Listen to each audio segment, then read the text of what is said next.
Ali Nuhu ya cika alƙawarin da ya ɗaukar wa al'umma. Fitaccen jarumin Kannywood Ali Nuhu ya yi alƙawari a yau ɗin nan sannan kuma ya cika shi a yau ɗin nan. Masu kallonmu barkanku da warhaka, sannunmu kuma da kasancewa a cikin wannan tasha tamu ta Taskar Hausa Series. Tasha ce da za ta dinga kawo muku labaran Kannywood da ɗumi-ɗuminsu. Idan wannan shine kasancewarka zuwa na farko wannan tasha, to ka daure ka danna mana subscribing sannan kuma ka danna mana ƙararrawa. Ta haka ne za ka samu damar kallon cikakkun shirye-shiryenmu da muke gabatarwa.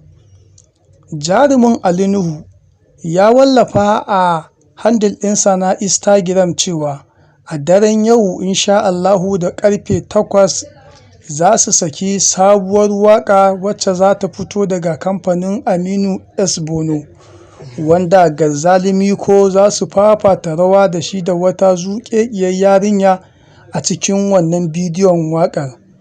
To a yanzu haka zancen nan da nake muku, wannan waƙa ta riga ta sauka a kan YouTube channel na Garzali Miko.